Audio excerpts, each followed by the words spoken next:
दोस्तों पेट गुरु की सीरीज चल रही है कि हमने बर्ड्स बहुत सारे बताए, लेकिन आपको अब यूनिक एनिमल्स दिखाएंगे। आज हम बात करने वाले हैं इग्वाना के बारे में। इग्वाना की पूरी सीरीज हम सुल्तान भाई के साथ मिलकर बनाने वाले हैं। इनकी पेट शॉप पर आपको 3 इग्वाना देखने को मिल रहे थे, तीनों कलर में इग्वाना आए थे। पर इग्वाना कहाँ से है, क्या है, सब कुछ जानेंगे। तो सुल्तान भाई द एक्सपर्ट हमारे साथ है। तो सुल्तान भाई आपका बहुत बहुत स्वागत है।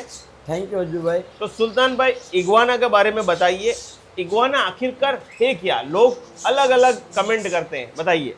अज्जू भाई यहाँ पे मैंने रखा हुआ था इग्वाना, तो उस हिसाब से जितने भी कस्टमर वगैरह आते थे, इधर शॉप विजिटर आते हैं, तो वो उनको क्या बोलते हैं, ये गिरगिट है, ये अपने गुजराती भाषा में छिपकली बोलते हैं, या तो क्या बोलेंगे काचिंडा, गुजराती में काचिंडा बोलते हैं। हाँ, तो ये मैं एक बात बोलना चाहूँगा कि ये यहाँ की स्पीसीज है नहीं, भारत की नहीं है, भारत की स्पीसीज नहीं है, ये एक्सोटिक आइटम है। ओके, कहाँ पाया जाता है? भारत की प्रजाति नहीं है तो कहाँ पाया जाता है? ये साउथ अमेरिका में पाया जाता है और रज्जू भाई वेस्ट इंडीज में पाया जाता है ये। ठीक है। और उसमें भी ये जो आप सारे कलर देख रहे हो, ब्लू, येलो और रेड, ये सारे कलर है ना वाइल्ड में नहीं पाए जाते। वाइल्ड में ज्यादातर पाया जाता है ना तो ओनली फॉर ग्रीन कलर पाया जाता है। ग्रीन कलर, ठीक है। तो ग्रीन वैसे बेसिकली सबसे सस्ता भी रहता है। हाँ जी, अभी के हिसाब से क्या है कि वाइल्ड बर्ड, वाइल्ड के हिसाब से है ना, जो कलर है ना वो सारे बर्ड में भी देखोगे या तो इग्वाना में देखो, कोई भी जानवरों के अंदर देखोगे, जो जंगल कलर, हाँ बेसिक कलर जो मेन रहता है ना वो सस्ता रहता है। और दोस्तों म्यूटेशन कैसे बनती है बताओ। जेनेटिक्स को तोड़ के बनाई जाती है, पहले इनब्रीडिंग करवाई जाती है, इनब्रीडिंग के बाद जेनेटिक्स टूटते हैं, उसके बाद नए नए कलर निकलते हैं। बहुत ही लंबी प्रक्रिया है, वो करना हमारी बस की बात नहीं, लेकिन रेगुलर जो भी म्यूटेशन है वो लेकर आप काम कर सकते हैं। अब सुल्तान भाई, हमने डिस्कवरी में देखा है कि इग्वाना वो समुद्र में तैरने वाले होते हैं और धूप सेक रहे हैं। तो इग्वाना, हमारे जो इग्वाना होते हैं वो कहाँ पाए जाते हैं? ये अज्जू भाई अपने यहाँ पे जब सारे इंडिया में सेल होते हैं और पेट शॉप पे पाए जाते हैं ना जितनी भी, वो ज्यादातर पेड़ों में रहने वाले रहते हैं। अपने पास इग्वाना जो रहते हैं ना वो पेड़ों में रहने वाले रहते हैं। अपने पास जो होते हैं ना वो, इसके अंदर पहाड़ों में रहने वाले भी आते हैं, समुद्र में रहने वाले भी आते हैं इग्वाना। ओके दोस्तों, जो जमीनों पे भी रहते हैं, जमीन की चट्टानों पे, पहाड़ों से मतलब है कि जमीन और की चट्टानों पे रहते हैं, चट्टानों के अंदर रहते हैं, वो भी अच्छे तैराक होते हैं। और जो पेड़ पे रहते हैं वो भी अच्छे तैराक होते हैं। और इनकी भी साइज बहुत बड़ी होती है। इनकी ब्रीडिंग के ऊपर हम एक पूरा अलग एपिसोड बनाएंगे, बहुत ही विस्तार वाला है। और इनकी डाइट के ऊपर भी बात करेंगे, वो भी पूरा अलग विषय है। भाई डिटेल में खाने पे तो एक एपिसोड हम बनाएंगे, लेकिन थोड़ा सा बेसिक बताइए कि खाने में ये शाकाहारी है, मांसाहारी है, या दोनों खाते हैं, किस तरीके से? ये अज्जू भाई क्या है कि ज्यादातर वेजिटेबल्स खाते हैं। ओके। और उसमें भी ये आप फ्रूट्स खिला सकते हो उसको, जैसे पपीता हो गया, केला हो गया। वो कितना खिलाना है, कितने पाउंड? ओनली फॉर 10% देना रहता है। मतलब 90% ये मतलब के वेजिटेबल्स खाएंगे और 10% फ्रूट्स खाएंगे। मतलब 100% शाकाहारी है। 100% शाकाहारी है। और कोई कीड़े वगैरह कुछ लोग बोलते हैं खिला सकते हैं, जैसे आपने कहा लाइव वॉर्म्स यहाँ पे अपने इंडिया में मिलते हैं, तो उस हिसाब से कोई लोग रहते हैं जो उसको खिलाते हैं। तो खिला सकते हैं? नहीं खिला सकते जो भाई, उसका रीजन एक ही है कि उसकी किडनी का जो रहता है वो फेल होने का चांसेस ज्यादा हो जाता है। लाइव वॉर्म्स वगैरह दोगे ना तो उसकी वजह से ये प्रॉब्लम हो सकती है। दोस्तों जंगली अवस्था में भी इग्वाना जो है किसी भी प्रकार का कीड़ा नहीं खाता है। आप ऐसा मत समझिए कि भारत में जो छिपकली है, आपकी घर की छिपकली जो मच्छर मकड़ी वगैरह खाती है, बाहर में गिरगिट देखने को मिलते हैं वो खाते हैं, कैमेलियन देखा होगा वो मक्खी को पकड़ के खाता है, वो सब उनका खुराक है, वो खाते हैं प्रोटीन के लिए। लेकिन ये 1% नॉन वेज नहीं खाता। कुछ लोग चिकन या बॉयल एग ये सब देते हैं, वो भी आपको नहीं देना है, वो भी नहीं खाता है। मतलब 100% वेजिटेबल है। और फल के लिए आप 10% दे सकते हैं, मतलब हफ्ते में एक बार आप इनको फल दे सकते हैं। केला है, पपीता है, ऐसे जो भी फल है वो आप दे सकते हैं। सुल्तान भाई, इग्वाना कैसे जानवर होते हैं? जैसे हमने आपको बर्ड तो देखे टेम करते हुए, वैसे ये कैसे है? ये जो भाई बर्ड से पूरा अलग तरीके का जानवर है। ओके। इग्वाना है ना जो, वो एकदम शाही नेचर का रखते हैं ये लोग। ओके। इसको संभालने में क्या है कि धीरे धीरे काम करना पड़ता है उसके ऊपर। जब बच्चा रहता है ना तब इतना टेमनेस पे नहीं आएगा। बिल्कुल छोटा बच्चा रहता है, जब अंडे में से जस्ट बाहर निकला हुआ बच्चा रहेगा, वो इतना इजीली टेम नहीं होगा। ओके। उसको लॉन्ग टाइम देना पड़ता है। मतलब शुरू में आप लोग उसको धीरे धीरे धीरे खाना देते हैं, हाँ, हाथ पे हल्के हल्के से लेते हैं, तो वो पहचानता है इंसानों को कि पहचानता मुझे है। इनसे डर नहीं है। डर नहीं है उनसे। ओके धीरे धीरे आप उसको सेट करोगे, बहुत अच्छे से सेट हो जाएगा आपके साथ में। ओके। तो दोस्तों यहाँ पर इग्वाना जो है वो बर्ड की तरह, डॉग की तरह, कैट की तरह नहीं है। शुरू में टाइम लेगा, लेकिन एक बार इंसान से वो डर दूर हो जाएगा, फिर अपने मालिक को भी वो पहचानना शुरू करता है और बढ़ता भी बहुत है, 5-6 फीट तक बढ़ता है। तकरीबन अपने इंडिया के अंदर साइज देखने मिलती है ना ज़्यादातर अज्जू भाई, तो 4 फीट से लेके 5 फीट तक देखने मिलती है। कोई अच्छे ओके। घर में रहेगा, अच्छा खाना पीना मिलेगा, अब धूप वगैरह अच्छे से मिलेगी तो अच्छा रहेगा उसको। और इसका मेंटेनेंस भी लो है, मतलब हल्की सब्जियां वगैरह जो खिलानी नॉर्मली है। वो तो हर दिन घर पे आती ही है अज्जू हाँ, भाई, हाँ, इसके हाँ। अंदर तो अपने बराबर है।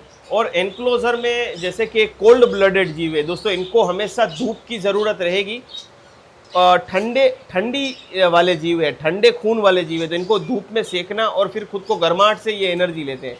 तो इनके लिए एनक्लोजर में क्या करना चाहिए? इंक्लोजर में अज्जू भाई मैं आपको बोलूँ ना, तो ज़्यादातर बाहर की धूप जो आती है वो धूप देवे तो बेटर है। और बेस्ट है। बाकी क्या है कि घर के अंदर तो एसी वगैरह भी तो हर जगह पे लगा हुआ रहता है, हाँ तो उस हिसाब से अपने यूवी लैंप देवे, घर के अंदर रखना है आपको, यूवी हाँ। लैंप दोगे तो भी चलेगा आपको। ओके। तो दोस्तों यहाँ पर बेहतरीन ये होगा, अगर बालकनी वगैरह है उसमें छोटा सा सेटअप इनका हो जाएगा। जैसे बढ़ेगा तो आपको सेटअप बढ़ाना है, तो आप या तो अपना ओपन टेरेस है, पेंट हाउस है, उसमें आप एक अच्छा सा एंक्लोजर बड़ा बनाइए, बिकॉज ये ग्रो फास्ट करेंगे। और आपको एक अच्छा सा एंक्लोजर के साथ साथ यूवी लाइट भी रखिए। एंक्लोजर के ऊपर भी अगेन हम पूरा एक वीडियो बनाएंगे कि एंक्लोजर इनका कैसा होना चाहिए, ठीक है, ब्रीडिंग के ऊपर, क्योंकि ये विस्तार से जानने वाली चीज़ें हैं जिसमें हम पूरी बात करेंगे।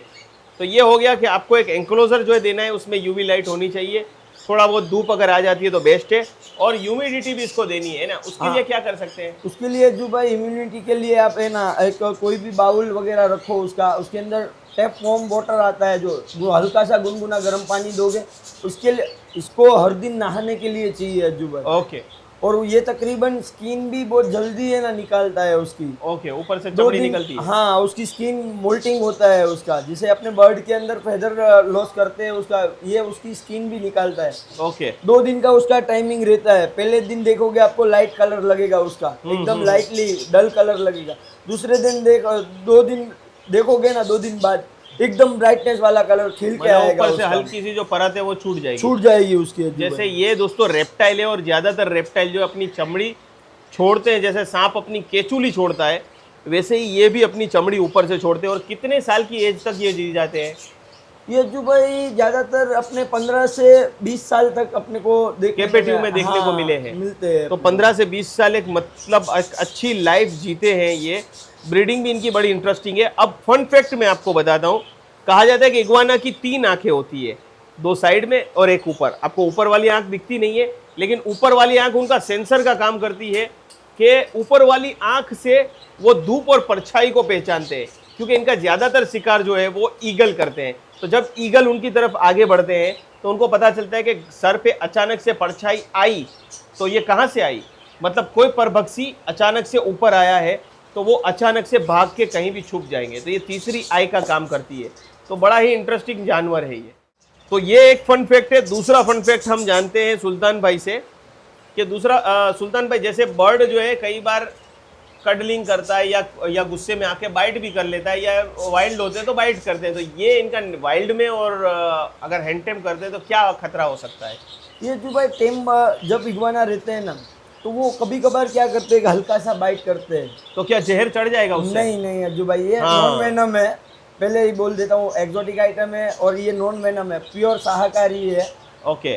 जैसे जिस हिसाब से खा रहा है, वो बिल्कुल कोई जहर वाली चीज खा ही नहीं रहा है। तो दोस्तों ये सबसे बड़ा मीथ है। आप लोग सोचते हैं कि छिपकली है, हमारे यहाँ के काचिंडे हैं, फिर कैमेलियन है, और ये इग्वाना है, ये आर नॉन वेनेमियस है। वेनेमियस नहीं है, इनके अंदर जहर नहीं है। काट भी लेंगे तो हल्का सा या तो आपको ब्लड या स्क्रैच होगा, बाकी आपको कोई टेंशन नहीं।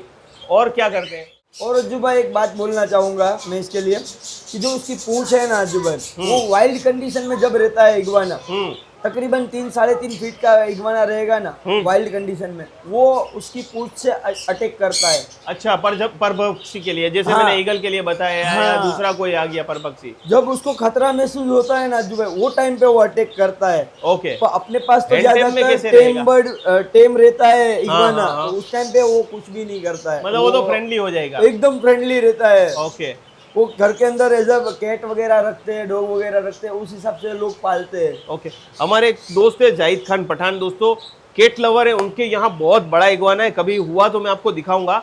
वो बड़ा ही शालीन है, वो रोज निकाल के उससे खेलते हैं, किसी भी प्रकार का वो अटैक नहीं करता क्योंकि वो पहले से इंसानों के बीच में रहा हुआ है। लेकिन हाँ, अगर कोई वाइल्ड हमेशा पिंजरे में ही रहा है और आप उसको छेड़ोगे, कहीं अलग जगह पे टच करोगे जहां उसको लगता है कि मुझे डर है, इंसान में भी कई जगह पर कई पार्ट्स पे टच करने में ऐसा लगता है कि मुझे डर है, तो वो फिर चाबुक की तरह मारेगा 100% अज्जू है भाई। ना।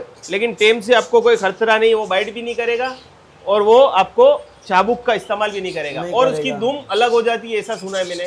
वो कभी कभार क्या करते हैं अज्जू भाई कि खुद की जान बचाने के लिए, जैसे कि अपने हाथ में भी दुम आ गई है, अपने घर की छिपकली भी जैसे हाँ, दुम छोड़ दुम देती है। छोड़ देती है, वैसे ये भी दुम छोड़ देता है ओके, और वापिस से रिक्रिएट भी करता है, नई उसकी बन दुम। जाती है दुम। हाँ, ओके, तो दोस्तों जंगली अवस्था में ये बचाव का इसका बचाव का तरीका है, ईगल ने अगर उसको पकड़ा है और दूम से पकड़ लिया तो वो दूम छोड़ देगा ताकि ईगल उसकी दूम खा ले और ये फिर दूम को नया क्रिएट कर लेगा।